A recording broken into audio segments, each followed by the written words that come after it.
54 বছর হলো দেশের বয়স, এত সংসদ অধিবেশন চলে গেল, কত নেতারা মঞ্চে দাঁড়ায়া ওই পার্লামেন্টে দাঁড়িয়ে কত আইন পাশ করলো।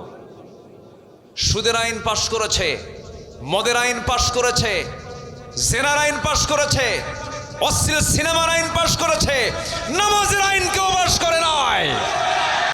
চুরি করুক, মানে চুরি তো অপরাধ, ঠিক আছে, চুরি করছে সে টাকা দেশেও রাখে নাই করে। তাদের মুখে দেশপ্রেম মানায় না, ঠিক কিনা বলেন? তাদের সন্তানগুলো দেশে পড়ে না, সন্তানগুলো কেউ ইউরোপে পড়ে, কেউ আমেরিকায় পড়ে, এবং শ্বশুর বাড়িও দেশে বানায় না, দেশের শ্বশুর বাড়িও আমেরিকা বানায় রাখছে। দেশকে হলো বিজনেসের, মানে পুঁজি বিজনেসের কি, ব্যবসার কি বানাইছে, পুঁজি বানাইছে। এখান থেকে ব্যবসা কইরা শ্বশুর বাড়ি পাঠায় দেয়। আমরা এগুলো দেখবো না। আর আমরা সোনার বাংলাদেশ গড়তে চাই, কোরআন দিয়ে গড়তে চাই। মুসলমান হয়ে যার কোরআনের আইন, কোরআনের শাসন যার পছন্দ হয় না, ওর নতুন করে মুসলমান হতে হবে। বাঁচবেন কয়দিন, টেকনিক করেন কেন? আল্লাহকে ফাঁকি দিতে চান? আল্লাহকে ফাঁকি দিলে আপনি ফাঁকিতে পড়ে যাবেন। মনে হয় কষ্ট দিয়ে ফেলতেছে আপনাদেরকে। কেউ রাগ করা যাবে না, রাগ করলে ভাববো যে আপনি ওই কাতারের। কি কথা কি বোঝা গেল? রাগ করা যাবে না। তাহলে আমরা কি মিথ্যা কথা বলবো না সত্য কথা বলবো? 54 বছরও চলে গেল, নামাজের আইনটা কেউ আনতে পারলো না। আল্লাহ রাব্বুল আলামিন বলছেন, দেশ যারা শাসন করবে, দেশ যারা ক্ষমতা পাবে, হাতে যাদের পাওয়ার চলে আসবে, আমি আল্লাহ বলে দিচ্ছি 4টা বিধান তারা রাষ্ট্রে কার্যকর করবে। আমি আল্লাহ আসমান এবং জমিনের রহমতের বরকতের দরজা খুলে দেব। লা ফাতাহনা আলাইহিম বারাকাতিম মিনাস সামাই ওয়াল আরদ। 4টা বিধান আল্লাহ বলছেন, আল্লাযীনা ইম্মাক্কান্নাহুম ফিল আরদি আকামুস সালাহ ওয়া আতাবুস যাকাহ ওয়া আমারু বিল মা'রুফি ওয়া নাহাউ আনিল মুনকার ওয়ালিল্লাহি আকিবাতুল উমুর। জোরে বলুন আল্লাহু আকবার। রাষ্ট্র ক্ষমতা পাবে যারা, 4টা আইন জারি করবে তারা। নাম্বার 1 হলো, ক্ষমতা পেলেই তারা নামাজকে কায়েম করবে। নামাজ কায়েম মানে হলো প্রধানমন্ত্রীর পিছনে মন্ত্রী পরিষদ নামাজ পড়বে, সেনাবাহিনী প্রধানের পিছনে ব্রিগেডিয়াররা নামাজ পড়বে, মেজররা নামাজ পড়বেন, ওসির পিছনে দারোগা নামাজ পড়বে, এসপির পিছনে ওসিরা নামাজ পড়বে, এমপির পিছনে জনগণ নামাজ পড়বেন। প্রত্যেকটা জায়গায় নামাজের পরিবেশ চলে আসবে। নামাজ যখন রাষ্ট্রীয় পর্যায়ে কায়েম হয়ে যাবে, সমাজ থেকে সুদ, জেনা, ব্যভিচার সব বন্ধ হয়ে যাবে। কূপের ভিতরে বিড়াল পড়ে মারা গেছে, আগে কি তুলবেন, মরা বিড়াল না পানি? কি তুলবেন আগে? বিড়াল। বিড়াল থুইয়া পানি তুললে কি পুকুর, ওই কূপ কি পাক হবে? পাক হবে না। আগে মরা বিড়াল তুলতে হবে। সুদ ঘুষ রেখে আপনি ইমানটা টিকে রাখবেন কেমনে বলেন? খুব কঠিন তো, পর্দা করা কঠিন। বোরকা পরলে পরে সন্দেহ করে বলে এটা জঙ্গি। টুপি দাড়ি তো এই তো কিছুদিন আগেই চরম একটা বিপদের কারণ ছিল। কি যে টর্চারগুলো করা হয়েছে, কি যে জুলুমগুলো করা হয়েছে। আল্লামা সাঈদীর মতো মানুষকে তারা রাখতে পারে নাই। আল্লামা সাঈদীর মতো একটা রত্নকে তিলে তিলে জেলে ভরে শেষ পর্যন্ত টেকনিক করে, কৌশল করে, ষড়যন্ত্র করে তাকে দুনিয়া থেকে বিদায় করে দেওয়া হয়েছে। সম্মানিত ভাইয়েরা, জুলুমের তো একটা সীমা ছিল। আল্লাহ তাআলা ধরেন না, কিন্তু ধরলে আল্লাহ ছাড়েন না। আমরা সততা নিয়ে থাকবো। জোরে বলি ইনশাআল্লাহ, আর জোরে বলি ইনশাআল্লাহ। নাম্বার 2, আমানতদারিতা। আমরা আমানত রক্ষা করব। জোরে বলি ইনশাআল্লাহ। কষ্ট হচ্ছে? থাকো। আমার খুব আদরের, খুব ভালোবাসি ওকে, খুব স্নেহ করি, আমাকে খুব ফলো করে, আলোচনা শোনে, ফলো করে, খুব ভালো। দোয়া করবেন আপনারা সবাই, আল্লাহ যেন বড় দ্বীনের দাঈ বানায় নেন। জোরে বলি আল্লাহুম্মা আমিন। সম্মানিত ভাইয়েরা, আমানতদারিতা এটা একটা বিশাল গুণ। রাষ্ট্র একটা আমানত, রাষ্ট্র একটা কি বলেন তো আমানত। যিনি রাষ্ট্রপ্রধান হন তার কাছে কি এটা আমানত না? আমানত। একজন খলিফা ছিলেন, 2 নম্বর খলিফা। 2 নম্বর খলিফার নামটা বলেন তো, এটা জোরে বলেন তো, কি নাম কি নাম কি নাম? ওমর। বহুদিন আগে এক মাহফিলে বললাম ওমরে ফারুককে চিনেন কে? সামনে থেকে এক ছেলে দাঁড়ায় বলে, হুজুর আমি চিনি। কে? আমাদের বাড়ির দোতলায় ভাড়া থাকে। বুঝলেন? এই ওমর কিন্তু সেই ওমর না। এই ওমর হচ্ছে সেই ওমর যে ওমর রসুলকে মারতে গিয়ে তরবারি রসুলের পায়ের কাছে রেখে কালিমা পরে মুসলমান হয়েছিলেন। শুধু পরাজিত হয়েছিলেন কোরআনের কাছে। যেরকম সুবহান আল্লাহ, সুবহান আল্লাহ বলতেছে, কোরআন আমাকে আমার পথ থেকে সরিয়ে দিয়ে আমাকে নতুন পথের সন্ধান দিতে বাধ্য করেছে। ইয়া রাসূলুল্লাহ, জোরে বলি আল্লাহু আকবার। সেই ওমর কালেমাওয়ালা হয়ে গেলেন। কি শাসক তিনি হলেন, কি পরিমাণ আমানতদার শাসক তিনি ছিলেন। যেদিন তিনি ক্ষমতা পেয়েছেন সেই দিন থেকে নিয়ে মৃত্যুর দিন পর্যন্ত একটা রাত তিনি আরামে নিজের পিঠটাকে বিছানায় রাখতে দিতে পারেন নাই, ঘুমাতে পারেন নাই। জনগণকে দেখার জন্য সর্বক্ষণ ব্যাকুল থাকতেন, সর্বক্ষণ তিনি পেরেশান থাকতেন। প্রথম খলিফার খেলাফত আমল, প্রথম খলিফার আমলে প্রথম খলিফা সাইয়্যিদনা আবু বকর সিদ্দিক রাদিয়াল্লাহু তাআলা আনহু তিনি খেলাফতের দায়িত্ব গ্রহণ করেছেন। তার এক প্রতিবেশী ছিল, সেই প্রতিবেশীর বাড়িতে তিনি প্রত্যেক দিন যেতেন। প্রতিবেশীর কেউ ছিল না, স্বামী ছিল না, ছেলে মেয়ে কেউ ছিল না, বুড়ি মানুষ, বয়স্ক মানুষ, চোখে দেখেন না। প্রত্যেকটা রাত্রি সাইয়্যিদনা আবু বকর ওই প্রতিবেশী বুড়ি মহিলার বাড়িতে যেতেন। তার কাপড় চোপড়গুলো ধুয়ে দিতেন, খাবার টাবারগুলো জোগাড় করে দিতেন, সংগ্রহ করে দিতেন। প্রত্যেকটা রাতে তার এই ডিউটি ছিল। যখন তিনি খেলাফতের দায়িত্ব পেলেন, মহিলা কান্দে আর মনে মনে চিন্তা করে, আমার আবু বকর তো দায়িত্ব পেয়ে গেল, বুঝে আমার খেদমত আর করা হবে না। পরের রাত্রিতে এসে বলছে, মা আপনি চিন্তা করবেন না, খলিফা আবু বকর খলিফা হয়েছে। এই খলিফা পাওয়ার আগে, এই পদ পাওয়ার আগে যে দায়িত্ব ছিল সেই সমান দায়িত্ব খলিফা আবু বকর আপনার করে যাবে। যেরকম সুবহানাল্লাহ। প্রত্যেকটা দিন, প্রত্যেকটা রাত্রি তিনি আসেন। শেষ রাত্রে তিনি এসে ওই মহিলার খেদমত করে যান, সব কাজগুলো জোগাড় করে যান। সাইয়েদনা ওমর ফারুক রাদিয়াল্লাহু আনহু মনে মনে চিন্তা করলেন, এ তো আমারও প্রতিবেশী, খলিফা আবু বকর খলিফা হয়ে গেছেন, এখন তো এই মহিলার দেখার দায়িত্ব আমার, আমি দেখব।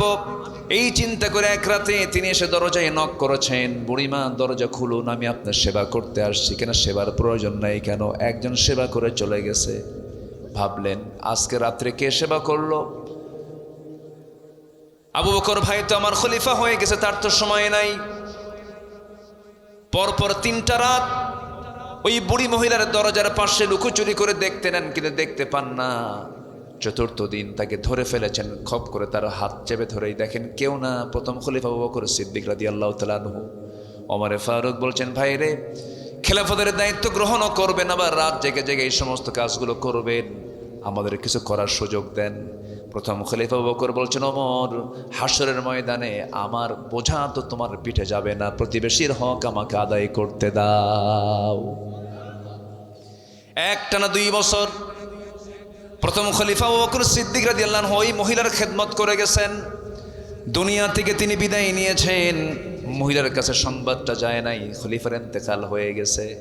দ্বিতীয় খলিফার দায়িত্ব যখন গ্রহণ করেছেন ওমর ফারুক রাদিয়াল্লাহু তাআলা আনহু, তার রেখে যাওয়ার দায়িত্ব তিনি এবার পেলেন। ওই মহিলার বাড়িতে গেলেন, দরজায় কড়া নাড়লেন, দরজা খুলে দিয়েছে। মহিলা জানে না আবু বকর মারা গেছে। ওমর ফারুক ভিতরে ঢুকে কাজ করে দিয়েছেন, সব কিছু ধোয়া কমপ্লিট করে ফেলেছেন, সব কিছু প্রস্তুত করে দিয়ে তিনি বের হয়ে আসছেন।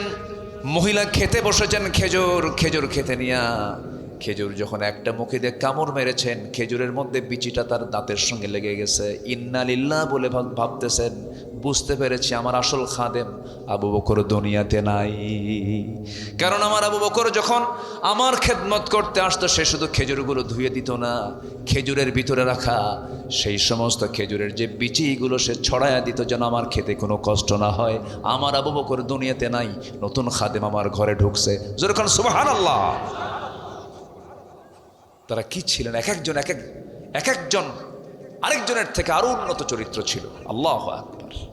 মহিলা বুঝতে পেরেছেন যে আমার আবু বকর চলে গেছে। আমার আবু বকর খেজুরটা শুধু ধুয়ে দিত না, বিচি শুদ্ধ আলাদা করে দিত। আল্লাহু আকবার বলে।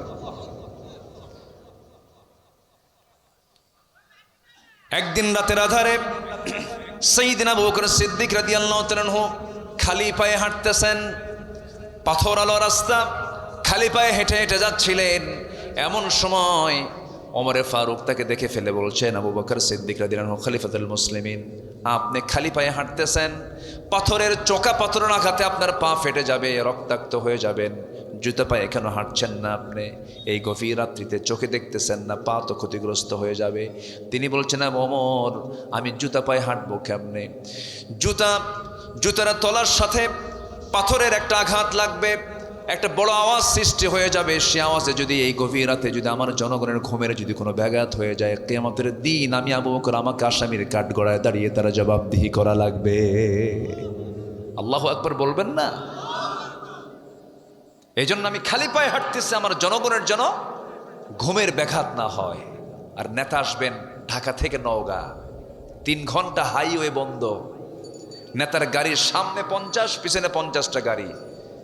আর ওমরে ফারুক অর্ধ দুনিয়ার শাসনকর্তা, কেউ নাই, সামনেও নাই, পিছনেও নাই, একা ছোট্ট একটা ছড়ি নিয়ে গোটা রাজত্ব করেছেন, কাউকে লাগে নাই। আল্লাহু আকবার বলেন। দিলে ছিল কার ভয়? কার ভয় ছিল? আল্লাহর ভয়। একজন খাদেমকে সাথে নিয়ে তিনি উঠে চড়ে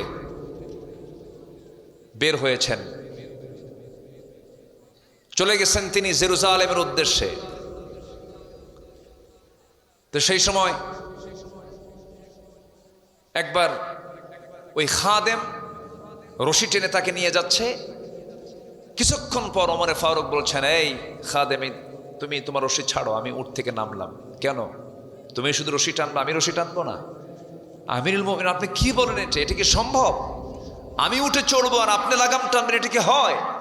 তিনি বলছেন, তুমি আল্লাহর গোলাম, আমিও আল্লাহর গোলাম, আমাকেও চলতে হবে, তোমাকেও চলতে হবে।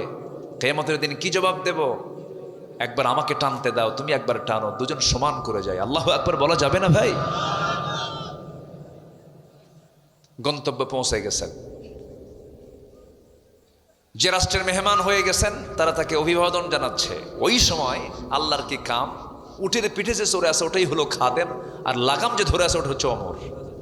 আর সবাই সেলুট জানাচ্ছে, সবাই ওয়েলকাম জানাচ্ছে হলো ওই খাদেমকে। খাদেমকে আমি না, ও যে ওমর, ও যে রশি ধরে আছে। সুবহানাল্লাহ বলবেন না?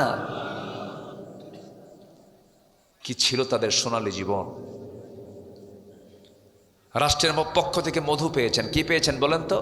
মধু, 1 বোতল মধু। 1 বোতল মধু নিয়ে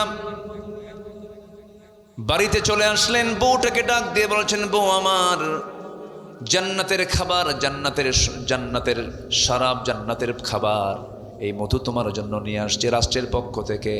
একা নিতে পারবো না, 5টা ভাগ করতে হবে, প্রতিবেশী সহ খেতে হবে। ভাগ করো, 5 ভাগ করো, 1 ভাগ আমাদের, বাকি ভাগ প্রতিবেশীর। স্ত্রী হাতে মধুর বোতল দিয়ে যখন বলেন ভাগ করো, ভাগ করতে শুরু করেছেন, তৎক্ষণাৎ বউটাকে আস্তে করে ডাক দিয়ে বলছেন, বউ আমার, রাগ করো না তো, আমি তোমাকে ভাগ করতে দেব না, দাও বোতলটা দাও। বোতলটা নিয়ে চলে গেলেন প্রতিবেশীর ঘরে। প্রতিবেশীর ঘরে গিয়ে বলছেন, প্রতিবেশী, এই যে বোতল দিলাম মধুর, সমান 5টা ভাগে ভাগ করে আমাকে 1টা ভাগ দিয়ে বাকি 4 ভাগ তোমরা সমানভাবে নিয়ে নিবা। সেই মধুর যে অংশের 5 ভাগের 1 ভাগ অংশটুকু নিয়ে সেই বোতল, সেই মধুটা নিয়ে এবার স্ত্রীর সামনে চলে আসছেন। বলুন তো, কোনো স্বামী যদি স্ত্রীর সামনে থেকে যদি এরকম করে মধুর বোতল ভাগের দায়িত্ব দেওয়ার পরও যদি আবার নিয়ে নেয়, কি মন কি একটু খারাপ হতে পারে নাকি? হ্যাঁ, লাগবে, লাগতে পারে। আপনাদের বউরা মনে হয় সবাই রাবেয়া বসরি মনে হয়, ভাবসাব তো খুব ভালোই মনে হচ্ছে। লাগতে পারে, লাগতে পারে। 27 বছরের সংসার, তুমি আমারে চিনলে না, কি ঠিক কিনা? এখন 39 বছরের সংসার করে তুমি আমার এখনো সন্দেহ করো। আমি বাপের বাড়ি চলে গেলাম। কি আছে কিনা, আছে কিনা, আছে কিনা? আচ্ছা, কিন্তু সাইয়েদনা ওমর ফারুকের বউ তার আমার আপনার বউয়ের মতো না। তাদের মানসিকতা খুব উন্নত ছিল। একটু মন খারাপ হয়েছে, কিচ্ছু বললেন না, চুপচাপ ছিলেন। ওমরে ফারুক রাদিয়াল্লাহু তাআলা আনহু আস্তে করে চলে আসলেন, এসে বলছেন, আমার স্ত্রী, মন খারাপ করো না, আমি তোমাকে দারুণ মহাব্বত করি, তোমাকে সম্মান করি। আমি রাষ্ট্র চালাই, তুমি আমার পরিবার চালাও। তুমি যদি আমার পরিবার চালাতে ব্যর্থ হতে, আমি রাষ্ট্র চালাতেও ব্যর্থ হয়ে যেতাম। তুমি আমার পরিবারকে তুমি সামলাও, অনেক বড় তুমি খেদমত করো, আমি চিরকৃতজ্ঞ তোমার কাছে। কিন্তু তুমি আমাকে সন্দেহ করো না, আল্লাহর কসম, আমি তোমাকে সন্দেহ করে তোমার হাত থেকে মধুর বোতলটা নেই নাই। মধুর বোতলটা নেওয়ার হেতু হলো, মধুর বোতলটা নেওয়ার কারণ হলো, মধুর বোতল আমি এই জন্য নিয়েছি, আমি তোমাকে ভাগের জন্য করতে দেই নাই। তুমি সমান ভাগই ভাগ করবে, কিন্তু যে মধুটা ভাগ করতে যাবে অন্তত সমান হলেও কিছু মধু তো তার হাতে লেগে যাবে, তোমার হাতে লেগে যাবে। এটা 1 ফোঁটা হোক, 2 ফোঁটা হোক, এই যে 1 ফোঁটা 2 ফোঁটা মধু আমাদের ভাগে বেশি আসবে, এটা আমি চাই নাই মনে করে মধুভাগের দায়িত্ব আমরা অন্যের কাঁধে চাপায়া দিয়েছি। সুবহানাল্লাহ বলা যাবে না? এগুলোর নাম আমানত। এগুলোর নাম কি বলেন? আমানত। ওমরে ফারুক রাদিয়াল্লাহু তাআলা আনহু কোন এক রাতের আধারে সাইয়েদনা আলীকে সাথে নিয়ে প্রত্যন্ত অঞ্চলে চলে গেলেন। গ্রামীণ জীবনের একদম রুট লেভেলে চলে গেছেন। প্রত্যন্ত চলে গিয়ে দেখেন ছোট্ট একটা কুঠির ঘরের মধ্যে একজন বুড়িমা বসে আছে। বুড়িমাকে ডাক দিয়ে বলছেন, বুড়িমা কেমন আছেন? ভালো, তবে খুব ভালো না। কেন? ওমর লোকটা ভালো না। কে ভালো না? কার সামনে কয়? খলিফার সামনে বলে। আমি কি আলোচনা করব ভাই? আচ্ছা, কেন ভালো না? কি হয়েছে? কি সে তো আমাকে দেখতেই আসে না, সে আমাকে দেখতেই আসে না। কিন্তু সামনে কে কে কে দাঁড়ায় আছে? কে দাঁড়ায় আছে? ওমরে ফারুক। সাইয়েদনা ওমরে ফারুক বললেন, মা, ওমর দেখতে আসবে কেমনে? কারণ ওমর যে আপনাকে দেখতে আসবে সেই মদিনা থেকে আপনার বাড়িটা বহু দূর, প্রত্যন্ত অঞ্চল, এত দূর কি আসা যায় নাকি? ওমর তো এই জন্য আসতে পারে না। নিজের পরিচয় গোপন করলেন। মহিলার চক্ষু লাল হয়ে গেছে। মহিলা খেপে গিয়ে বলছে, যে লোক দায়িত্ব পালন করতে পারবে না, যে লোক আসতে পারবে না, সে ওমরের দায়িত্ব গ্রহণ করার কি দরকার ছিল? কি কথা কি বুঝতেছেন? বুড়িও কম না। সাইয়েদনা ওমর ফারুকের চোখে পানি চলে আসছে। হারে, তাই তো, আমি পারবই না, আমি কেন দায়িত্বভার গ্রহণ করেছি? ওমরে ফারুক নিশ্চিত হয়ে গেলেন, এই মহিলা মামলা দিলে আমি আখিরাতে জামিন পাবো না। এবার মহিলাকে লক্ষ্য করে বলছেন, মহিলা দেখুন তো ওমরে ফারুককে মাফ করা যায় নাকি? কেমনে আপনি মাফ করবেন বলেন? কেন মাফ করা হবে না? আপনাকে কিছু যদি দিয়ে যাওয়া হয় ওমরকে মাফ করবেন নাকি? কিছু দিয়ে যায়, কিছু টাকা পয়সা দিয়ে যায়। কত দিবা? 25 দিরহাম, 25 দিনার দেব। খুব খুশি মহিলা। 25 দিনার তার হাতে দেওয়া হলো। এমন সময় সাইয়েদনা ওমর ফারুক হঠাৎ করে ডাক দিচ্ছে, না আলী, এইদিকে আসো। সাইয়েদনা আলী জবাব দিচ্ছেন, আমিরুল মুমিনিন ওমর ফারুক আসতেছি। এই কথাটা ওই মহিলার কানে চলে গেছে, জিহ্বায় কামড় মারছে, এটি তো ওমর।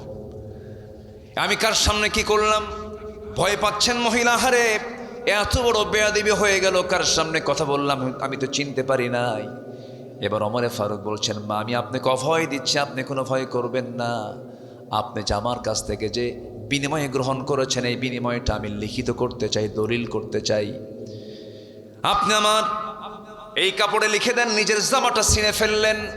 নিজের জামায় তিনি লিখে নিলেন, 25 দিনারের বিনিময়ে সমস্ত অভিযোগ আমি উড্র করলাম, ওমরে ফারুককে ছেড়ে দিলাম, অব্যাহতি দিয়ে দিলাম। এই চিঠিখানা নিয়ে বাড়িতে এসে বউটাকে ডাক দিয়ে বলছেন, তোমার সন্তানদেরকে ওসিয়ত করবা, জানায় দিবা, এবং তুমিও জেনে রাখো, আমার যদি ইন্তেকাল হয়ে যায়, যেদিন মরে যাব, এই চিঠিখানা আমার কাফনের কাপড়ের সঙ্গে লাগায় দিবা। কিয়ামতের দিন হাসরের ময়দানে আমি আল্লাহকে সামনে দাঁড় করায়া আমি আল্লাহর সামনে দাঁড় হয়ে আমি আল্লাহকে বলবো, আল্লাহ এই যে চিঠি জনগণ আমার বিরুদ্ধে কোনো অভিযোগ দেয় নাই, আল্লাহ তুমি আমাকে আজকে মাফ করে দাও। যেরকম সুবহানাল্লাহ। রাষ্ট্র ক্ষমতা হলো আমানত। রাষ্ট্র ক্ষমতা কি বলেন? আমানত। রাতের আধারে তিনি মদিনার অলিগলি ঘুরে বেড়াচ্ছেন, হঠাৎ করে এক বাচ্চার কান্না। ওমরে ফারুক খেপে গেলেন, রেগে গেলেন। বাড়ির সামনে গিয়ে বলছেন, কোন মহিলা, কোন মা যে তার সন্তানকে এত রাতে কাঁদায়? কোন মহিলা? ওমরে ফারুকের আওয়াজটা ছোট না বড় ছিল? বড় ছিল, সাহসী ছিলেন, রাগী ছিলেন। মহিলা ভিতর থেকে আওয়াজ দিচ্ছে, সন্তানের আওয়াজ আমি কেমনে বন্ধ করব? সন্তানের আওয়াজ তো আমি বন্ধ করতে পারছি না, কারণ আমি সন্তানকে দুধ পান করাবো কেমনে? দুধ পান করাতেও পারছি না, দুগ্ধ পোষ্য ভাতা তো খলিফা ওমরে ফারুক দেয় না। আমি সন্তানকে দুধ পান করাতে পারছি না, সেই জন্য ওমরে ফারুক কেঁদে ফেললেন, আহারে আমার দোষেই সন্তান কাঁদে, আল্লাহ তুমি আমারে মাফ করে দাও। ফোরাতের তীরে একটা কুকুর যদি অনাহারে মারা যায়, ইরাকের রাস্তা খারাপের কারণে যদি গর্তের মধ্যে উটের পা পরে যদি উটের পাটা ভেঙে যায়, কুকুর কেন মারা গেল এবং উটের পা কেন ভাঙলো? কিয়ামতের দিন আমি ওমর তার জন্য আসামির কাঠগড়ায় দাঁড়িয়ে আল্লাহর সামনে জবাব দিতে হবে। কত বড় আমানতদারি তার চিন্তা তাদের মধ্যে ছিল। আল্লাহ রাব্বুল আলামিন সুন্দর করে বলছেন, ইন্নাল্লাহা ইয়া'মুরুকুম আন তু'আদ্দুল আমানাতি ইলা আহলিহা ওয়া ইযা হাকামতুম বাইনান নাসি আন তাহকুমু বিল আদল ইন্নাল্লাহা নি'ম্মা ইয়া'ইযুকুম বিহি। জোরে বলুন আল্লাহু আকবার। আল্লাহ অর্ডার করেছেন, তোমরা কি করো? আমানতটাকে পরিপূর্ণরূপে আদায় করো, আমানতের খেয়ানত করো না। সাইয়েদনা ওমর ফারুক রাদিয়াল্লাহু তাআলা আনহু ডুকরে ডুকরে কাঁদতেন। আমার রাসূলকে খুব মহব্বত করতেন তিনি। যে রাসূলকে মারার জন্য যায়, সে রাসূলকে জীবন দেওয়ার জন্য প্রস্তুত আবার হয়ে যায়। জোরে বলুন সুবহানাল্লাহ। রাসূলকে তিনি অত্যাধিক ভালোবাসতেন। এই যে মাসখানেক হয়েছে মক্কা মদিনায় গিয়েছিলাম, একটা আয়াত দেখে আমি চোখের পানি আটকাতে পারি নাই। আমার নবীর কবরের পাশেই শুয়ে আছেন দুজন সাহাবী, একজন আছেন আবু বকর, আরেকজন হচ্ছে ওমর ফারুক রাদিয়াল্লাহু তাআলা আনহু। এই দুইজন সাহাবীর কবরের উপরে একটা আয়াত আল্লাহ পাক তাদের সামনে দিয়েছিলেন। সে আয়াতটা সেখানে সুন্দর করে আয়াতটা লেখা আছে, ইয়া আইয়ুহাল্লাযীনা আমানু লা তারফাউ আসওয়াতাকুম ফাওকা সাওতিন নবী। কোন একদিনে আমার নবীজি বয়ান করছিলেন, সাহাবীরা সামনে বসা, দুজন সাহাবী সাইয়েদনা আবু বকর এবং ওমর রাদিয়াল্লাহু আনহু কোন একটা বিষয় নিয়ে তাদের মধ্যে বাকবিতণ্ডা বেজে যায়। দুজন কথা বলতে বলতে তাদের আওয়াজটা নবীর আওয়াজের চাইতে বড় হয়ে যায়। আমার নবীজির মনোকষ্ট হচ্ছিল, হারে আমার কথা ঢেকে যাচ্ছে আর সাহাবীদের কথার আওয়াজটা বড় হয়ে যাচ্ছে। রাসূল কষ্ট পাচ্ছিলেন। সঙ্গে সঙ্গে আয়াত নাজিল হলো, তোমরা নবীর কথার চাইতে তোমাদের কথার আওয়াজকে বড় করো না। যদি এমনটা হয়ে যায়, বেয়াদবি যদি হয়ে যায়, আন তাহবাতা আমালুকুম, তোমাদের সমস্ত আমলগুলোকে কাট করে দেওয়া হবে। সেই দিন থেকে নিয়ে রাসূলের মৃত্যুর দিন পর্যন্ত সাইয়েদনা ওমর ফারুক কোনোদিন জোর গলায় নবীর সামনে কথা বলার সাহস পান নাই। এত আস্তে আস্তে বলতেন কথা, একবার বললে রাসূল শুনতেন না। ওমর তুমি কি বললা আবার বলো, মানে এত আস্তে বলতেন যেন রাসূল যেন আবার যেন মন খারাপ না করেন, এত আস্তে আস্তে বলতেন। আমার নবীজি আবার শুনতে হতো, ওমর তুমি একটু জোরে বলো, ভয় পাচ্ছ কেন? আবার বলো, হুজুর জোরে বলতে ভয় পাই, না জানি কখন আয়াত নাজিল হয়। আমার বন্ধুগণ, শ্রী সাইয়েদনা ওমর ফারুক রাদিয়াল্লাহু আনহু এত বড় পছন্দের বান্দা আল্লাহর ছিলেন, এই লোকটাও মাঝে মাঝে হতাশ হয়ে যেতেন। একদিন কাঁদতে কাঁদতে এক সাহাবীর কাছে চলে গেলেন, যে সাহাবীর কাছে আমার রাসূল মুনাফিকদের তালিকা রেখে দিয়েছেন। তার কাছে গিয়ে বলছে, ভাই হুযায়ফা শোনো, একটা কথা বলবো, তুমি আমাকে একটু উপকার করবে। কি উপকার? দেখো তো রাসূল যে মুনাফিকদের তালিকা তোমার হাতে দিয়েছেন, দেখো তো ওই তালিকার ভিতরে আমি ওমর আমার নামটা আছে নাকি? আল্লাহু আকবার। নিজেকে নিয়ে কত পেরেশান ছিলেন তারা, নিজেকে নিয়ে তারা কত অস্থির ছিলেন, আল্লাহর নৈকট্য হাসিলের জন্য কত চেষ্টা করেছেন। আমার বন্ধুগণ, আমার আপনার জীবনের টার্গেট হলো আল্লাহর জান্নাত আমরা লাভ করতে চাই। জান্নাতটা পেতে চাই, এই জন্য 15টা গুণ অর্জন করব আমরা। নাম্বার 1 হলো সত্যবাদী হব, নাম্বার 2 হলো আমানতদার হব, আমানতের খেয়ানত কখনো করব না। বোনের সম্পত্তি বোন পাবে, কোনো কথা নাই, বোনকে ডাক দিয়ে বলবো, বোন সম্পদটা নিয়ে যা, তোর সম্পত্তি বুঝে নে। কিন্তু নওগাঁ জেলায় মনে হয় না এমন, যুগের পর যুগ চলে যায়, ভাই বোনকে সম্পদ বুঝায় দেয় না, এমন ভাই তো বুঝি নওগাঁ জেলায় নাই। আসতে বলবেন না, আছে না নাই? আছে আছে আছে আছে। এটা হওয়া যাবে না, সম্পূর্ণ আমানতের খেয়ানত হয়ে যাবে। কোরআনকে প্রশ্ন করুন, কোরআন বলে দাও তো তোমার কালামে সম্পত্তি বন্টনের ক্ষেত্রে ছেলেকে আগে দেওয়ার কথা আসছে না মেয়েকে আগে দেওয়ার কথা আসছে?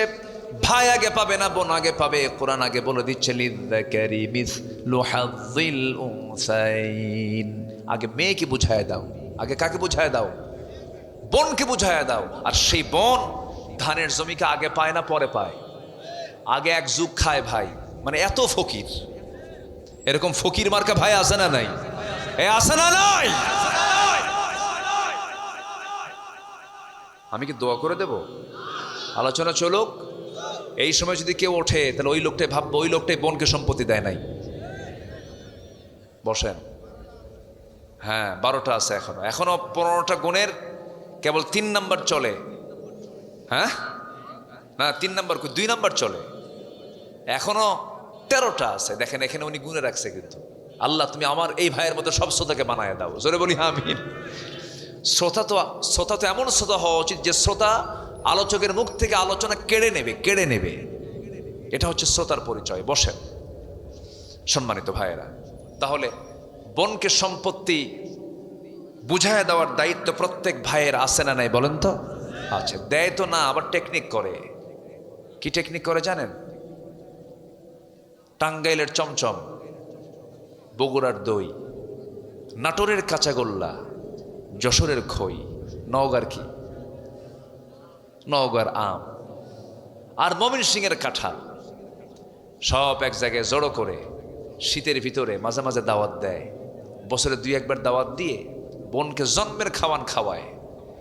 1 কোটি টাকার সম্পত্তি বোন থেকে, মানে বোন পাবে ভাইয়ের কাছ থেকে 1 কোটি টাকা। হজে গিয়া বোনের সম্পত্তির ধান বেচে হজ করছে। হজে ফেরত আসা বোনের সম্পত্তির টাকা দিয়েই 2 ভরি স্বর্ণের চেন কিনছে। চেন কিনে নিয়ে এসে সব কিছু খাওয়ায় দাওয়ায় শেষ পর্যন্ত গলার ভিতরে একটা চেন ঢুকায় দিয়ে বলে, বোন একটা কথা বলি কি, একটু কাছে বসো, তুমি আমার বড় বোন না? হ্যাঁ। তোমার সংসার হয়ে গেছে? হ্যাঁ। কত কষ্টে আছে তোমার ভাই, একটা কথা বলি বোন, কি অংশ নিলে না ধ্বংস হয়? দেখছেন কত বড় বাটপার। এই আছে না নাই? আছে না নাই? কি আমানতদারিতা দেখেন। হজ করে আসছে, কিন্তু কি কষ্ট পাচ্ছেন আপনারা? না ভাবতেছেন হুজুর ওয়াজ শুনতে এসে তো বিপদে পড়ে গেলাম, সম্পত্তি ভাগ হয়ে গেল, এরকম ভাবতেছেন নাকি? দিয়ে দেন, জান্নাত বুঝে নেন। জোরে কারণ সুবহানাল্লাহ। দিয়ে দিবেন, কি বুঝে নেবেন? জান্নাত বুঝে নেবেন। সর্বনিম্ন জান্নাত হবে 10টা পৃথিবীর মতো একটা জান্নাত। আর সামান্য দুনিয়ার এই সুতোমুতা নিয়ে আপনি এত টেনশন করতেছেন। সর্বনিম্ন জান্নাত হবে 10টা পৃথিবীর মতো একটা জান্নাত। কল্পনার বাইরে এটা কল্পনাই করতে পারবেন না। জান্নাতের মধ্যে থাকবে 4টা নহর। কটা নহর বলেন? দুধের নহর, শরাবের নহর, মধুর নহর, পানির নহর। সুবহানাল্লাহ বলা যাবে না ভাই? দুনিয়ার পানি খাইলে মানুষ বুড়া হয়, দুনিয়ার মধু খেলে মানুষ বুড়া হয়, আর দুনিয়ার শরাব মদ খাইলে তো লিভার পয়সা চোখ লাল হয়ে শেষ হয়ে যায়। কিন্তু জান্নাতের যে শরাব, জান্নাতের যে মধু, জান্নাতের যে পানি, জান্নাতের যে দুধ, এটা পান করলে কোনোদিন ওই বান্দা বুড়া হবে না। কেউ তো সুবহানাল্লাহ বললেন না। কোনোদিন বুড়া হবে না। মন যা চাবে তাই খাবেন, মন যা চাবে আপনি তাই পাবেন সেখানে। এমন কিছু নাই যা বাদ পড়ছে। এই ওয়াজ একদিন করলাম এক জায়গায়, এক বুড়া চাচার সামনে দাঁড়ায় বলে, হুজুর মন যা চায় তাই যদি পাই, কিন্তু একটা টেনশন আছে হুজুর। কি? আপনি তো বিড়ির বিরুদ্ধে খুব ওয়াজ করলেন, বিড়ি নাই। জান্নাতে এই পচা জিনিস থাকবে গন্ধ। যে বিড়ি খায় তার গন্ধ কেমন লাগে বলেন তো? হ্যাঁ, দুর্গন্ধ কার কাছে? যে বিড়ি খায় না। আর যে বিড়ি খায় তার কাছে মনে হয় জান্নাতের রুহানি ফায়াজ পাচ্ছে। কেমনে যে খায়। আল্লাহ তুমি নেশা থেকে ইমানদারকে বাঁচাও, জোরে বলি আমিন। কোন নেশা ইমানদারের জীবনে আসতে পারে না। মাহফিল এসে আবার প্রশ্ন করে, হুজুর বিড়ি খাওয়া কি জায়েজ আছে? মানে উনি জায়েজের চেষ্টায় আছেন। আবার কোনো হারামের দিকে আমরা যাব না, কোনো নেশার দিকে আমরা যাব না। আল্লাহ কবুল করুন, জোরে বলি আমিন। খুব খুশি হলাম, একটা লোক নড়েন নাই, আমি খুবই আনন্দিত। একটু মনোযোগ দিয়ে শুনুন। এখন আসুন আমরা 3 নম্বরে যাই। বহু আলোচনা তো, এই 3 দিন ব্যাপী তাফসীর মাহফিল, এই 3 দিন যদি আমরা রাখতেন তাহলে আমি এই আলোচনাগুলো করতে পারতাম। এখন পাইছি তো একদিন, কষ্ট পাচ্ছেন নাকি আপনারা? নাম্বার 3, ধৈর্যশীল হব আমরা। কি হব বলেন তো? ধৈর্যশীল। বিয়া আগে না ধৈর্য আগে? আজ থেকে বিয়া আগে না ধৈর্য আগে? ব্যবসা আগে না ধৈর্য আগে? ব্যবসা করতে নিলে ধৈর্যের দরকার আছে না? আপনি কাপড় বেচতেছেন, একটা গেঞ্জি বিক্রি করবেন, এক গেঞ্জি দেখেই কি কাস্টমার কেনে? কটা গেঞ্জি দেখাতে হয়? 15-20টা একজন কয়েছে, মনে হয় দোকান আছে মনে হয় ওনার। তাহলে 10-15টা গেঞ্জি দেখানোর পরে একটা গেঞ্জি তার পছন্দ হতেও পারে, নাও পারে। হয়তো সে পছন্দ করলই না, আপনি আধা ঘন্টা ধরে দেখালেন তার, এরপরে কয় আছে কি বলেন? আছে কি না? আছে, হলো না, চলে যাচ্ছে। আপনি কি করবেন? মন জ্বলে যাচ্ছে, রাগ উঠতেছে, কিন্তু এরপরও যখন ও বলতেছে ভাই চলে গেলাম, আপনি যদি রাগ করে থাকেন কাম হবে? একটা মানে কৃত্রিম মার্কা, মনে হাসি নাই, রাগ ঠিক আছে, হ্যাঁ ঠিক আছে যান, মানে একটা হাসি মারলেন কিন্তু হাসির মধ্যে মানে ভিতর থেকে হাসি নাই। ও তো কিনলো না, কিন্তু আপনার এই অভিনয় করতেই হবে, নচেত ব্যবসা হবে। ধৈর্য। কি হাসি? ও ঠোঁটের হাসি, দেখছেন? আমি দেখেন কি সুন্দর ভাষা বলে ফেলছে, আলহামদুলিল্লাহ। ঠোঁটের হাসি, মনের হাসি না। কিসের হাসি? ঠোঁটের হাসি। দেখেন মুরব্বীদের কথাগুলো কত সুন্দর, এক সুন্দর একটা ভাষা বলে ফেলছেন, ঠোঁটের হাসি। আপনাকে দিয়ে তাকে বিদায় করতে হবে। আর যদি এরকম না করে 15-20টা কাপড় দেখানোর পরে সে একটাও নেয় নাই, নে কি কথা বোঝেন না? এই যে বাইন্দা নেবো, বাইন্দা পিটবো, কিন্তু এতক্ষণ ধরে তুই আমার দেখালে কেন? কি কথা বোঝেন না আপনি? দেখলি কেন? ব্যবসা কি হবে? ব্যবসা হবে, ব্যবসা হবে হবে। ধৈর্য আগে। কাস্টমারকে আকৃষ্ট করার জন্য ধৈর্যের পরিচয় দিলে পরে আপনি দোকানদার হতে পারবেন। আপনাকে বহু ভাষায় কথা বলবে, কথা হজম করতে পারলে আপনি ব্যবসা করতে পারবেন। আবার বাড়ির যে বউ আছে, বউটা সোজা হারে না বাঁকা হারে? আজ থেকে সোজা হারে না বাঁকা হারে? আল্লাহ পাক পুরুষকে করেছেন সোজা হাড়, মেয়েদেরকে করেছেন বাঁকা হাড়। মেয়েরা একটু বাঁকা প্রবণ হয়, আল্লাহ পাক তাদেরকে বাঁকা করে সৃষ্টি করেছেন। আল্লাহ পাক যে ভালো জানেন তিনি এটা কোন রহস্যে রেখেছেন। মেয়েরা তো অনেক ভালো হয়, তারা অনেক ভালো মানুষ। আপনি তাদেরকে যত প্রশংসা করবেন তারা তত খুশি হয়। আর পুরুষকে যত প্রশংসা করবেন, পুরুষ বলবে মতলব কি, এত প্রশংসা করে কেন? কথা বোঝেন নাই? আল্লাহ একটা জাতকে এক এক রকম করেছেন। এখন বিয়ে করলেন, ধৈর্য নাই, বউ টিকবে না। এখন প্রশ্ন করব আমি, বলুন তো বিয়ে আগে না ধৈর্য আগে? বিয়ে আগে না ধৈর্য আগে? ধৈর্য আগে। সেই দিন একজন মহিলা ফোন দিয়ে আমাকে বলে, হুজুর আমার স্বামী সকালেও তালাক দেয়, বিকেলেও তালাক দেয়, আমি কি আসি না নাই? কি কথা কি বুঝতেছেন? তালাক মানে সকালেও দেয়, বিকেলে। তালাক কি আর এত দেওয়া লাগে? প্রত্যেক দিন তালাক দেয়, প্রত্যেক দিন। কিছু হলেই তালাক মানে। এরকম জাতীয় কিছু পুরুষ আছেই, কিন্তু এ আছে না নাই বলেন তো? আছে না নাই? কিছু হলেই তালাক মারে। এই জাতীয় চরিত্র যাদের, আমি আমার ভাষায় বলবো, বাঁশ গাছের যে ডাল, ওটা কি এলাকায় কি বলে? কঞ্চি। একদম পাকা বাঁশ, যেটা পাকা বাঁশের যে ডালটা আছে, এই ডাল, এই কঞ্চি কেটে 7-8টা এক জায়গায় করে জুত মতো পিটান দরকার। তালাক টালাক দিয়া পরে আমাদেরকে ফোন দিয়ে বলে, হুজুর রাগের ঠেলাই দিছিলাম তালাক, এমনকি শাশুড়ি শুদ্ধও তালাক দিছিলাম, কিন্তু এখন কি করব হুজুর, উপায় তো নাই, বাচ্চা কাচ্চা আছে, একটু ব্যবস্থা করে একটু হালাল করে দেওয়া যায় কি? হুজুর কি হালাল করে দেওয়ার মালিক? আশ্চর্য কথা, বেকুব এগুলো সব। অসংখ্য পরিবার আছে স্বামী স্ত্রী পরিচয় লালন করে সংসার করছে, তালাক কোন দিন হয়ে গেছে, রীতিমতো জেনা হচ্ছে, জেনা হচ্ছে, জেনা হচ্ছে। আছে না নাই? এগুলো করা যাবে না, এগুলো হারাম। তালাক নামে আল্লাহ পাক একটা সূরা নাজিল করেছেন, সূরাতুত তালাক। তালাকের পন্থা আছে, পথ আছে। 3 তুহুরে তালাক দিতে হবে, সালিশ ডাকতে হবে, বসতে হবে। ওয়াহজুরুহুন্না ফিল মাদাজি'i, বিছানা পৃথক করে দিতে হবে। বহু পর্ব, সব পর্ববাদ 100 তালাক। ওরে পিটান দরকার না। এখন বলেন বিয়ে আগে না ধৈর্য আগে? বলেন বিয়ে আগে না ধৈর্য আগে? আচ্ছা বলেন তো, এই কথাগুলো বলা কি শুধু জরুরি না মহা জরুরি? এই কথাগুলো কি বলার দরকার আছে? বেকায়দায় পড়ে যায় অনেক ফ্যামিলি, এরকম বেকায়দায় আছে, চরম বেকায়দা। এটা আপনি রাগ করবেন, রাগ করলে আপনি হেরে যাবেন। রাগ কোনো যোগ্যতা না, রাগ হলো জঙ্গল। রাগ কি? আর ধৈর্য হলো বাগান। ধৈর্য কি বলেন? বাগান। রাগে জঙ্গল, জঙ্গল জঙ্গল তো এমনি এমনি হয়। আর ধৈর্য যদি আনেন তখন এটা হয়ে যাবে হলো বাগান। বাগানে পরিশ্রম করতে হয়। ধৈর্য একটা যোগ্যতা। ধৈর্য যার মধ্যে থাকবে সে সাকসেস হবে দুনিয়াতেও আখিরাতেও। আমরা ধৈর্যশীল হব। জোরে বলি ইনশাআল্লাহ, আর জোরে বলি ইনশাআল্লাহ। সকল নবী রাগী ছিলেন না ধৈর্যশীল ছিলেন? আমাদের আব্বা কে? আদম। বলেন কে কে? বলেন বলেন বলেন। আমাদের জাতির পিতা। এই 16 বছর কিন্তু পেঁচ লাগাইছিল। আমাদের জাতির পিতা কে? আরো জোরে, আমাদের জাতির পিতা কে? এই জায়গায় পেঁচ লাগাতে দেব না। যারা পেঁচ লাগাবে পেঁচ ছুটাইয়া ছাড়বো আমরা। মিল্লাতা আবিকুম ইব্রাহিম।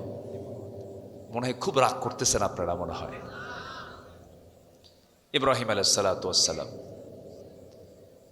এই 2 জন নবী খুব ধৈর্যশীল ছিলেন। বাপ তো বাপ না, আমাদের বাপকে আদম, জাতির পিতা কে? ইব্রাহিম।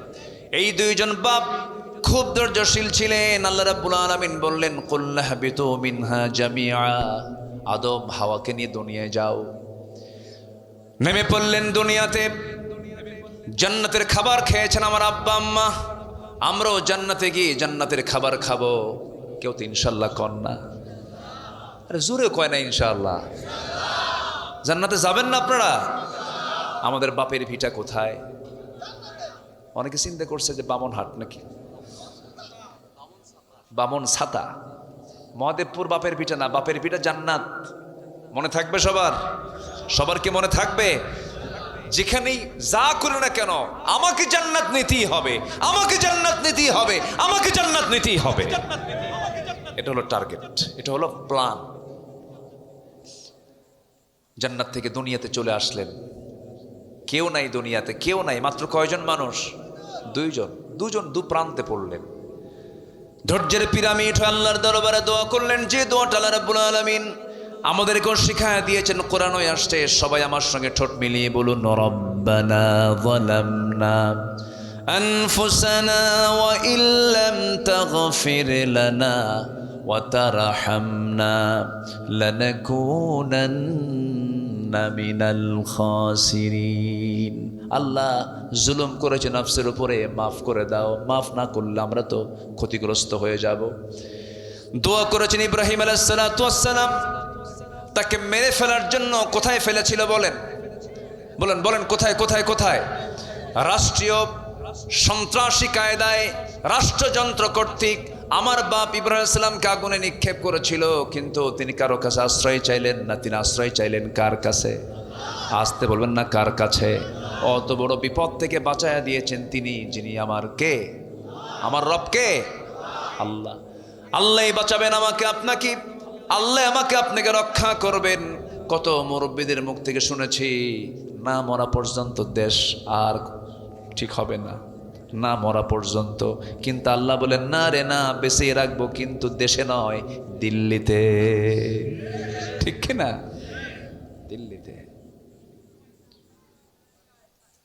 2018 সাল হঠাৎ করে আমার বাড়ি ঘেরাও করে পুলিশ আমাকে তুলে নিয়ে থানায় চলে আসলো। নির্বাচনের আগ দিয়ে 2018 সালে থানায় নিয়ে এসে ওসি মহোদয় বলতেছে, হুজুর একটু মাফ করে দিয়ে না আমারে। বললাম, ধরে আনলেন আবার মাফ চান কেন?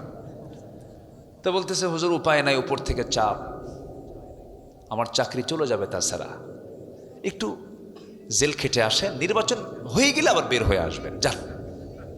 বলতেছে আমাকে। তো বললাম যে তাহলে এখন কি মামলা দিবেন? হুজুর কি করব, উপায় তো নাই, আপনাকে জেলে যেতেই হবে। হুজুর বদদোয়া যেন দিয়েন না, একটু দোয়া করেন। বারবার আমাকে বলতেছে। দেখেন আমার বাচ্চা কাচ্চা আছে, তো চাকরি বাঁচান তো ফরজ। বললাম ইমান বাঁচান তো নফল। কি বলবো আর।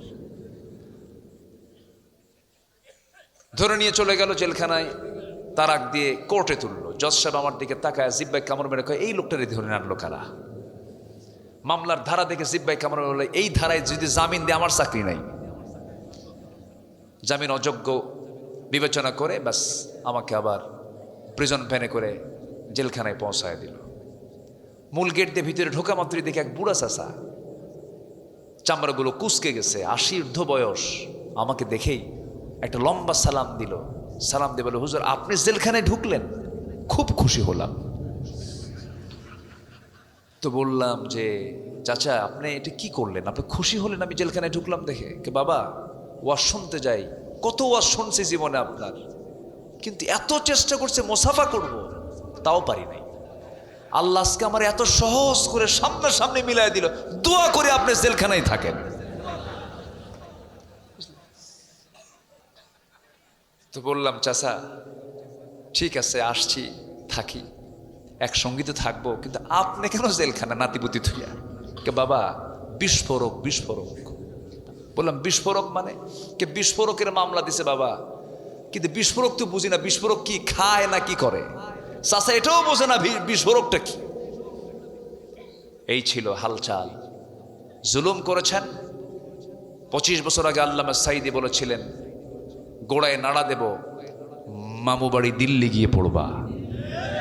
সোজা কোথায় গিয়ে পড়ছে? লন্ডনে, ইতালিতে, আমেরিকায়, ওয়াশিংটনে, পাশে নেপালে, ভুটানে, শ্রীলঙ্কায় পড়ছে। সোজা কোথায়? আল্লামা সাইদি তার নাম।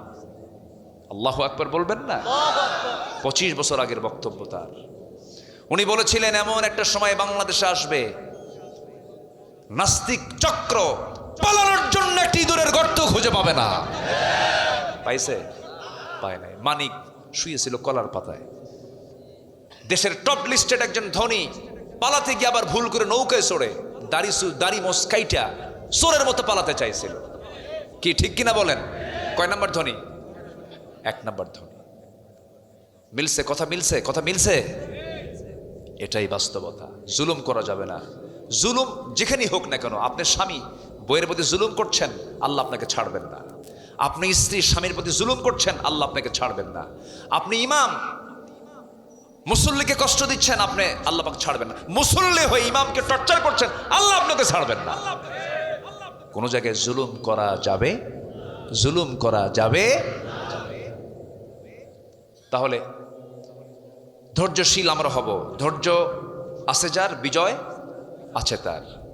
ধৈর্যশীল আমরা হব। তবে একজন নবী একটু রাগী ছিলেন। সেই নবীর নামটা কি বলেন তো? বাড়ি কি আশেপাশে নাকি? চটাল নবী। কি নবী বলেন তো? চটাল। খুব রাগী নবী ছিলেন। এমন রাগ তার মধ্যে ছিল, রাগের ঠেলায় মাঝে মাঝে মাথার চুলগুলো খাড়া হয়ে টুপি ভেদ করে বের হয়ে যেত। খুব রাগী মানুষ ছিলেন লোকটা তোতলা। কি ছিলেন? তোতলা ছিলেন। প্রথম দিকে তোতলা ছিলেন, আল্লাহ রাব্বুল আলামিন তার তোতলামি ছেড়ে দিয়েছিলেন। তিনি সুস্থ হয়েছিলেন, আল্লাহর কাছে চেয়েছিলেন, আল্লাহ তুমি আমার জিহ্বাকে সোজা করে দাও। রব্বিশ রাহলি সদরি ওয়াসিরলি আমরি। এরকম করে তিনি দোয়া করেছিলেন। যারা তোতলা হয় তারা রাগী হয়। এই লোকটা, এই নবী একটু অন্য নবী থেকে সচরাচর একটু ভিন্ন ছিলেন। কোন নবীর সঙ্গে আল্লাহ রাব্বুল আলামিন ডাইরেক্ট কথা বলেন নাই, জিবরিল মারফত কথা বলেছেন। কিন্তু আল্লাহ একজন নবীর সঙ্গে ডাইরেক্ট বাক্যালাপ করেছেন। সেই নবীর নামটা কি বলুন? ওয়া কাল্লামাল্লাহু মূসা তাকলিমা। ডাইরেক্ট বাক্যালাপ করেছেন। একদিন কথা বলতে বলতে মুসা বলছেন, আল্লাহ একটা কথা বলি, সারা জীবন তো অডিও কলে কথা বললাম, আজকে ভিডিও কলে কথা বলবো। কি কলে কথা বলবো? Video call. আল্লাহ বলছে, ও মুসা তোমার অপশনে যে দেখো ভিডিও কল নাই, শুধু অডিও কল আছে। আল্লাহ চেষ্টা করব। আল্লাহ বললেন তারানি, আমাকে দেখতে পাবে না না, আমি চেষ্টা করি। আল্লাহ বলছেন তুর পাহাড়ে আসো। ওয়াত্তিন ওয়াজ্জাইতুনি ওয়া তুরি সিনিন ওয়া হাযাল বালাদিল আমিন। তুর পাহাড়ে চলে আসো। মুসা মুসকি মুসকি হাসি মেরে বলছে, আল্লাহ তুমি এত দূরের পাহাড়ের নাম নিলা, আমার আশেপাশে এত পাহাড় আছে, 800 মাইল দূরের পাহাড়ের নাম নিলা, আমি মুসাও কম না, আমি তোমাকে দেখতে দৌড় মেরে হলেও সেখানেই যাব। আমার বন্ধুগণ, আল্লাহকে দেখতে পেলেন না, কারণ এই চর্মচক্ষু দিয়ে আল্লাহকে দেখার কোনো ক্ষমতা আমাদের এই জাগতিক জীবনে নাই। তবে আল্লাহকে আমরা দেখব তৃপ্তি ভরে জান্নাতের মধ্যে। জোরে বলি ইনশাআল্লাহ। আল্লাহ কার মতো? আল্লাহ আল্লাহর মতো। কি সুন্দর করে জবাব দিয়েছেন একজন, আল্লাহ তার আল্লাহর মতো। জোরে করে আল্লাহু আকবার বলেন। আমরা জান্নাতে গিয়ে তাকে দেখতে চাই। আল্লাহু আকবার, আল্লাহ কবুল করুন। জোরে বলি আমিন। আমার বন্ধুগণ, এই মুসা আলাইহিস সালাতু ওয়াস সালামের প্রচন্ড রাগ ছিল। হঠাৎ করে একদিন তার সামনে একজন বেয়াদব বেয়াদবি করতেছে। বারবার বলছেন তুমি বেয়াদবি করো কেন? বারবার বেয়াদবির মাত্রা আরো বেড়েই চলছে। হাতটা আস্তে করে বের করে দিলেন শাসন করার জন্য। তার গালে চপাটাঘাত করলেন, থাপ্পড় মারলেন। এক থাপ্পড় মারছেন, শেষ না হতেই লোকটা জমিনে পড়েই সঙ্গে সঙ্গে মারা গেল। থাপ্পড় মারাও সারা, মরে যাওয়াও সারা। যখন মরে গেছে আল্লাহকে বলছে, আল্লাহ দোষ কিন্তু আমার না, নিয়ত ছিল শাসনের জন্য, বেয়াদবি করতেছে, ভালো হ, কিন্তু এমন ভালো হলো মইরা গেল। মার্ডার কেসের আসামি তুমি আল্লাহ নিজে। কারা দোষ দেয়? আল্লাহ বলছে মুসা শোনো, তোমার বিরুদ্ধে ফেরাউন হত্যার হুলিয়া জারি করেছে, আর টিকতে পারবে না, তুমি এখন এখান থেকে বের হয়ে যাও, হিজরত করো। কারণ আমার প্রিয় বান্দা দুনিয়াতে আরো এসেছে, তারা কেউ টিকতে পারে নাই, মাতৃভূমি ছাড়তে হয়েছে। আমার নবীও মাতৃভূমি ছেড়েছেন, মক্কা থেকে কোথায় গেছেন? মদিনা চলে গেছেন। দেশের মানুষ তাকে সম্মান করতে শেখে নাই, তাকে মেরে ফেলার সিদ্ধান্ত নিয়েছিল। তোমাকেও মরার, তুমি মুসা তোমাকে মেরে ফেলার সিদ্ধান্ত নিয়েছে। আল্লাহ বলছেন তুমি দেশ থেকে চলে যাও, দেশ থেকে বের হয়ে যাও। সেখান থেকে রওনা করলেন, মাদিয়ান নামক এলাকায় চলে গেলেন। খাবার নাই, তৃষ্ণা, পানি, যন্ত্রণা, ছটফট করছিলেন। কূপের ধারে গেলেন, কূপ থেকে পানি তুললেন, পান করলেন, তৃষ্ণা নিবারণ করলেন। কেউ তাকে চিনে না, আশেপাশের লোকজন কেউ তাকে বুঝে না, চিনতে পারছে না। হঠাৎ করে দূর থেকে লক্ষ্য করে দেখেন দুজন মহিলা হাতে বালতি করে পানি তোলার জন্য কূপের ধারে আসছে, দাঁড়ায় আছে, কূপ থেকে পানি নেয় না। এবার মুসা বলছেন, ও মহিলা দাঁড়ায় আসো কেন? কূপ থেকে পানি নিয়ে চলে যাও, সন্ধ্যার পরে তো তোমাদের কষ্ট হবে, সন্ধ্যার পরে মেয়েরা বাইরে থাকতে নেই। এবার দুই মহিলা বলছে, কেমন করে আমরা ওই কূপ থেকে পানি তুলবো? কারণ ঢাকনার যে ওজন, সেই ঢাকনা টান দেওয়ার মতো শক্তি আমাদের নাই, কারণ ঢাকনা টান দিতে 7 থেকে 8 জন যুবকের প্রয়োজন হয়। মুসা ভাবতেছেন মহিলা বেচারি বেকায়দায় আছে, দেখি একটু সাহায্য করা যায় কিনা। এবার বলছেন বালতিটা হাতে দাও। বালতি হাতের মধ্যে নিলেন, কূপের ধারে চলে গেলেন, ঢাকনা টান দিলেন, বাম হাত দিয়ে ধরলেন, সিটকে পড়ে গেল 14 হাত দূরে। দুই মহিলা মনে মনে এটা মানুষ না অন্য কিছু। 7 পুরুষের শক্তি একসাথে, এত শক্তিশালী যুবক তো জীবনে আমরা দেখি নাই। বালতি ভরে পানি তুলে নিয়ে এবার বলছেন যাও, সোজা বাড়িতে চলে যাও, পাঠায় দিলেন। বাপ বুড়া মানুষ বলছে, ও আমার কলেজার টুকরা সন্তান, প্রত্যেক দিন সন্ধ্যা হয়ে যায়, অন্ধকার হয়ে যায়, এত দ্রুত আজকে কেমন করে আসলে? এত দ্রুত তোমরা আজকে কেমন করে পানি নিয়ে আসলে? এবার বলছে, আব্বা কাভিউন আজিজ, শক্তিশালী এক যুবকের সন্ধান পেলাম, ঢাকনায় হাত দিল, সিটকে পড়ে গেল, প্রচুর শক্তি, সে আমাদেরকে সহযোগিতা করেছে। এবার বৃদ্ধ পিতা বলছে, ও আমার কলেজার টুকরা বড় মেয়ে, কালকে যাবে আমার পক্ষ থেকে আমার সালাম জানায় বলবে, আবুনা শাইখুন কাবীর, আমাদের বাপ বুড়া মানুষ, ভালো করে চোখে দেখেন না, তিনি আপনাকে দাওয়াত দিয়েছেন, আমার পক্ষ থেকে তাকে দাওয়াত দেবে, সে চলে আসবে। পরের দিন মেয়ে চলে গেছে। এবার বলতেছে, ও যুবক, আব্বা যেন আপনাকে সালাম জানিয়েছেন, আমাদের বাড়িতে আপনারা দাওয়াত, আপনি আসবেন নাকি? উনি মনে মনে ভাবতেছেন, আল্লাহ কি সুন্দর ব্যবস্থা করে দিলা, এখানে কেউ চেনে না, একটা বাড়ি ঘর চিনলে তো ভালোই হয়, যাব, কিন্তু যাব কেমনে? মহিলা বাড়ি তো চিনি না। এবার মহিলা বলছে, চেনার দরকার না, আমি তো আপনাকে নিতে এসেছি, আমি সামনে সামনে চলবো, আপনি আমার পিছে পিছে আসবেন। মুসা আলাইহিস সালামের মেজাজ গরম হয়ে গেছে, রাগ তখন কমে নাই, খেপে গেছেন। হঠাৎ করে খেপে বলছে, এই মহিলা, তুমি আমাকে কি পুরুষ মনে করো? তুমি মহিলার সামনে সামনে হাঁটবো, আমি পুরুষ পিছে পিছে হাঁটবো নাকি? এমন পুরুষকে আমি নাকি? আমি পুরুষ তেমন নই, নারীকে সামনে দিয়ে দেব, নারীর সৌন্দর্য আমার চোখে ধরা পড়বে, আমার চোখের গুনাহ হয়ে যাবে, না না, আমি সামনে চলবো, তুমি আমার পিছে পিছে চলবে। এই 16 বছর এই জাতি ছিল পুরুষের পিছে না নারীর পিছে? কিসের পিছে ছিল? আমরা নারীর পিছে থাকতে চাই না। আসতে কন কেন? আমরা কি নারীর পিছে নামাজ পড়ি নাকি? পৃথিবীতে কোনো নবী কি নারী ছিল নাকি?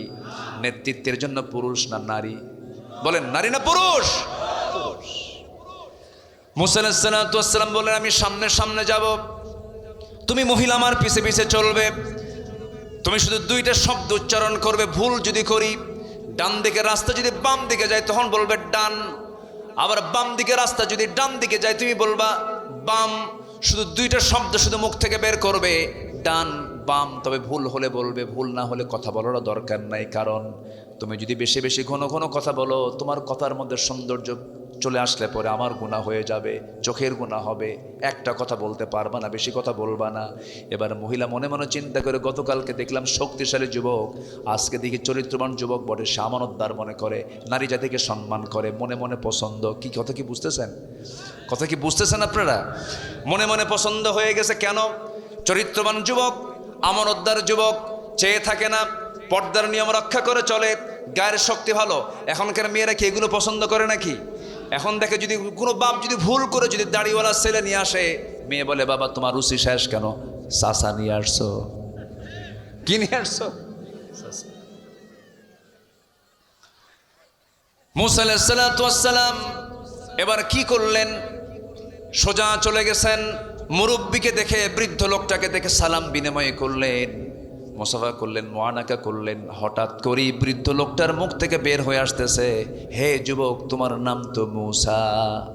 উনি অবাক হয়ে গেলেন, আমাকে চিনল কেমনে? এত দূরের মানুষ, চেনার তো কথা নয়, জানার তো কথা নয়, আমাকে চিনল কেমনে, জানলো কেমনে? এবার বলছেন, ও বৃদ্ধ চাচা, আপনি আমাকে চিনলেন কেমনে? আমি তো ভয় পাচ্ছি। কেন? উনি বলতেছেন, আমি তো ভয় পাচ্ছি, আপনি আমাকে চিনলেন কেমনে? এবার বলছে, শোনো ও মুসা, শুধু তোমার নাম জানি না, তোমার কামও জানি। কেন? থাপ্পড় মারছো, মানুষ মরছে, এরপরে আসছো। উনি থরথর করে কাঁপতেছেন আর মনে মনে চিন্তা করছেন, বুঝি এটা ফেরাউনের লোক হলো কিনা, ধরা পড়ে যায় নাকি। এবার বলছেন, শোনো মুসা, কি চিন্তা করো? কোনো চিন্তা করার দরকার নাই, তুমি নিরাপদ জায়গায় এসেছো।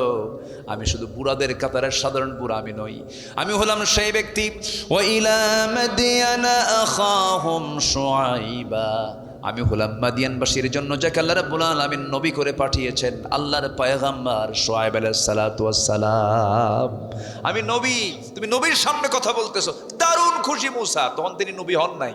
খুশি হয়ে জড়িয়ে ধরলেন, আবার তাকে সম্মান জানালেন। এবার বলছে, শোনো, গতকালকে আমার মেয়েকে দেখেছ, আজকে আমার মেয়েকে দেখেছ, দেখার পর্ব শেষ করে দিলাম। আমার দুইটা মেয়ের যে কোনো একটা মেয়েকে আমি তোমার সঙ্গে বিয়ে দিতে চাই, তুমি কি বিয়ে করবা নাকি? এবার মুসা বলছেন, যখন তখন। কি কথা কি বুঝতেছেন? কি কি কি যখন তখন বিয়ে করব আমি। কিন্তু আল্লাহর পয়গম্বর বলছেন, শোনো, আমি যে এই মুহূর্তে আমার মেয়ের সঙ্গে তোমাকে বিয়ে দিয়ে দেব, খুব ঝুঁকিতে আছে, খুব রিস্ক মনে হচ্ছে। কেন? তোমার রেকর্ড তো ভালো না, থাপ্পড় মারলেই মানুষ মরে।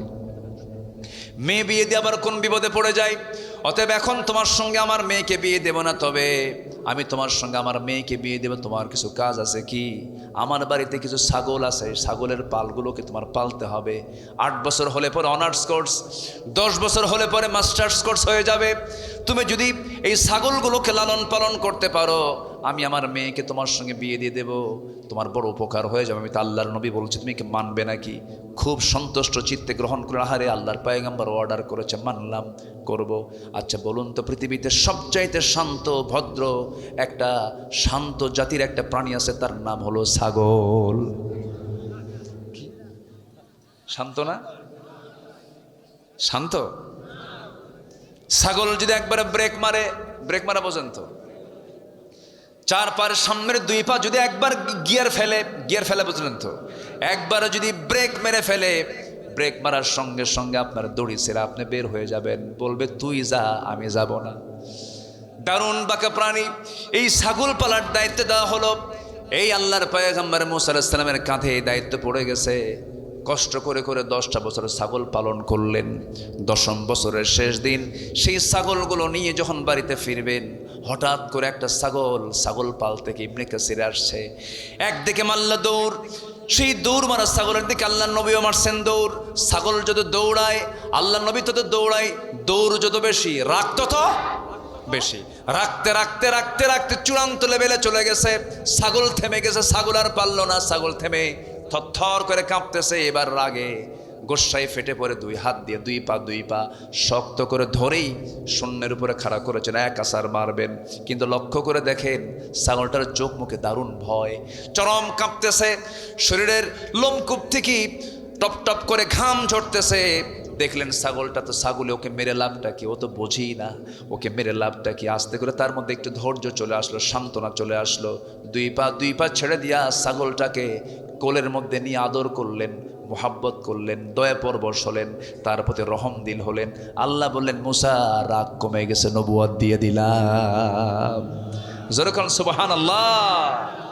তাহলে নবুয়ত পেতে হলেও কি লাগে? আস্তে করে কি লাগে? ধৈর্য লাগে। আসেন দোয়া করি। আলোচনা শুনবেন আপনারা? একদম জাস্ট 12টা বাজে, একদম 12টা কাটায় না 12টা। মাফ করবেন কে? আসতে বলবেন না, মাফ করবেন কে? ক্ষমা চাইবে বান্দা, ক্ষমা করবেন কে? আমাদের ক্ষমা চাওয়া হলো বান্দার কাজ, আর ক্ষমা চাওয়া হলো বান্দার কাজ, মাফ করে দেওয়া কার কাজ?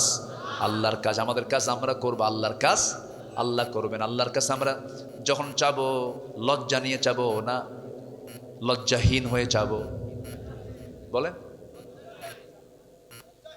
হায়া নিয়ে না বেহায়া হয়ে? হায়া নিয়ে চাইলে আপনি পাবেন না, বেহায়ার মতো চাইতে হবে। একবার চাইলে হায়া, একবার চাইলে কি হায়া হলো। কিন্তু আল্লাহর কাছে একবার চাবো না, বারবার চাবো। আল্লাহর কাছে চাবো আমরা হায়া নিয়ে না বেহায়া হয়ে। আল্লাহ দাও, দাও আল্লাহ, দাও আল্লাহ। হায়া না বেহায়া? বেহায়ার মতো চাইতে হবে, কোনো লজ্জা নিয়ে চাওয়া যাবে না। যা মনে চাবে চাবেন, বারবার চাবেন আপনারা। সবাই চাবো আমরা, জোরে বলি ইনশাআল্লাহ। নাম্বার 8 হলো আল্লাহ তাআলা বান্দার পছন্দনীয় কিছু গুণ দেখতে চান। এর মধ্যে আরেকটা হলো, সেটা হলো দয়া থাকা, সহানুভূতি থাকা, রহমত থাকা। খুযিল আফওয়া ওয়া আমুর বিল আরফি ওয়া আ'রিদ আনিল জাহিলিন। নাম্বার 9 হলো তাওয়াদু, নম্রতা। আল্লাহর যারা বান্দা হবে উগ্র হবে না, অহংকারী হবে না। ওয়া ইবাদুর রহমানিল্লাযীনা ইয়ামশুনা আলাল আরদি হাওনা ওয়া ইযা খাতাবাহুমুল জাহিলুনা ক্বালু সালামা। নাম্বার 10 হলো শুকরিয়া আদায় করার, কৃতজ্ঞ হওয়া। লা ইন শাকারতুম লা আযীদান্নাকুম ওয়া লা ইন কাফারতুম ইন্না আযাবি লাশাদীদ। নাম্বার 11 হলো শুজাআ, সাহসী হওয়া। ইমানদাররা ভীরু হবে না, সাহসী হবে। পিছপা হবে না, সামনে যাবে। বলেন, পিছপা হবে না, সামনে যাবে। ইউকতাল আও ইয়াগলিব ফাসাউফা নুতিহি আজরান আযীমা। অনেক লম্বা লম্বা ব্যাখ্যা ছিল। নাম্বার 12 হলো নেক কাজের আদেশ দেওয়া, মন্দ কাজ থেকে বিরত রাখা। আল্লাহ রাব্বুল আলামিন বলেন, কুনতুম খায়রা উম্মাতিন উখরিজাত লিন-নাসি তা'মুরুনা বিল মা'রুফি ওয়া তানহাউনা আনিল মুনকার। নাম্বার 13 হলো বিশ্বাসযোগ্যতা অর্জন করা। ওয়াল্লাযীনা হুম লিআমানাতিহিম ওয়া আহদিহিম রাউন। নাম্বার 14 হলো নিষ্ঠাবান হওয়া, যে কোনো কাজে নিষ্ঠার সাথে দায়িত্ব পালন করা, অবহেলা না করা। আল্লাহ রাব্বুল আলামিন সুন্দর করে বান্দাকে বলছেন, বান্দারে আমি কেন তোমাকে দুনিয়াতে পাঠিয়েছি? আল্লাযী খালাকাল মাউতা ওয়াল হায়াতা লিয়াবলুয়াকুম আইয়ুকুম আহসানু আমালা। সর্বশেষ যে গুণটা সেটা হলো সহনশীল হওয়া। আল্লাহ তাআলা সহনশীল, আল্লাহ হালিম। আল্লাহ কি? হালিম। হালিম বলেন তো, আল্লাহ কি বলেন? হালিম, সহনশীল তিনি। ক্রোধকে সংবরণ করতে হবে। রেগে গেছেন, সংবরণ করতে হবে। খেপে গেছেন, নিজেকে কন্ট্রোল করতে হবে। আল্লাহ রাব্বুল আলামিন বলেন, আল্লাহ কাকে ভালোবাসেন? ওয়াল কাযিমিনাল গায়যা ওয়াল আফিনা আনিন নাস ওয়াল্লাহু ইউহিব্বুল মুহসিনিন। যারা ক্রোধকে সংবরণ করবে, মানুষকে মাফ করে দেবে, আল্লাহ এই সমস্ত মুহসিন বান্দাদেরকে দারুণ দারুণ ভালোবাসেন। জোরে বলি সুবহানাল্লাহ। এই যে 15টা গুণ, এই 15টা চারিত্রিক গুণ যদি জাতির মধ্যে চলে আসে, এই জাতিকে পাহারা দেবার জন্য পুলিশ লাগবে না, এই যাতে পাহারা দেবার জন্য কোনো বিজিবি লাগবে না, কোনো প্রশাসন লাগবে না। এই 15টি চরিত্র কোনো বান্দার মধ্যে আসলে বান্দা নিজের জন্য নিজেই যথেষ্ট হয়ে যাবে। জোরে বলি সুবহানাল্লাহ। এই 15টা গুণ এই জাতির মধ্যে আল্লাহ তাআলা উপস্থিত করে দেন। জোরে বলি আল্লাহুম্মা আমিন। আমার মা যারা আসছেন, মাদেরকে একটু বলে দেই, আপনার বাড়িতে 3টা জিনিস নিশ্চিত করবেন। আমার মা, আপনার সন্তানের মা, ঘরে থাকেন, বাড়ির মধ্যে থাকেন, কত কাজ করেন, খুব ভালো হয়ে যাবে। সবগুলো কাজ আপনার ইবাদত বলে গণ্য হবে। 3টা জিনিস নিশ্চিত করে ফেলবেন। আমার ভাইয়েরাও জেনে রাখেন, প্রত্যেক বাড়িতে 3টা জিনিস যেন রেগুলার থাকে। নাম্বার 1 হলো ঘুম থেকে উঠেই যে কাজটা হবে, ফজরের 4 রাকাত নামাজ, এবং তারপরে যে মূল্যবান কাজ যেটা হবে সেটা হলো তেলাওয়াত। কি হবে বলেন? তেলাওয়াত। কি বলেন? কি বলেন? বলেন তেলাওয়াত। 1 নাম্বার হলো নামাজ। বাচ্চাকে আগে স্কুলে যেতে বলবো না নামাজ পড়তে বলবো? বলেন, মাদ্রাসায় যাওয়া আগে, স্কুলে যাওয়া আগে না নামাজ আগে? নামাজ। নাম্বার 2 হলো তেলাওয়াত। আল্লাহর কসম করে বলে যাচ্ছে আমার ভাইয়ের, আমি বলে দিচ্ছি, আপনি মাথায় রাখবেন, যে বাড়িতে কোরআন তেলাওয়াত নিয়মিত হবে সেই বাড়িতে শয়তান কখনো ওয়াসওয়াসা দিতে পারে না। সেই বাড়িতে বড় ধরনের কোনো রোগ আসবে না, রোগ বালাই হবে না। কোরআন তেমন একটা কিতাবের নাম, তেলাওয়াত আছে যে পরিবারে, যে দেহে, সেই দেহে রোগ আসে না। যেরকম সুবহানাল্লাহ, ওয়ানুনাজ্জিলু মিনাল কুরআনি মা হুয়া শিফাউ ওয়া রাহমাহ। আল্লাহ কবুল করুন, জোরে বলি আমিন। নাম্বার 3 হলো আমার মা, যে কাজটা আল্লাহ রাব্বুল আলামিন ফরজ আকারে দিয়েছেন সেটা হলো পর্দার বিধানটা নিশ্চিত করতে হবে। পর্দাটা বাড়িতে 16 আনা থাকতে হবে। বোরকা পরলে কি পর্দা হয় নাকি? বোরকা পরলেন, চাচাতো ভাই, মামাতো ভাই, দুলা ভাই, দেবর ভাসুর দেখা করলেন, পর্দার শেষ হয়ে গেল। আচ্ছা বলেন তো, দূরের মানুষের ক্ষতি বেশি না কাছের মানুষের ক্ষতি বেশি? কাছের মানুষের বেড়া ক্ষেত খায়। কি কথা কি বুঝতেছেন আপনারা? কথা বুঝতেছেন? বেড়া ক্ষেত খায়। এই জন্য কাছের মানুষ যারা, তাদের ব্যাপারে আপনারা পর্দার ব্যাপারে খুব সজাগ থাকবেন। দেবরের সঙ্গে দেখা করা যাবে না, ভাসুরের সঙ্গে দেখা করা যাবে না, খালাতো ভাই, মামাতো ভাই, খুব সাবধানে আমরা চলাফেরা করব। আল্লাহ তাআলা প্রত্যেক মা বোনদেরকে পর্দায় থাকার তৌফিক দান করুন। জোরে বলি আল্লাহুম্মা আমিন।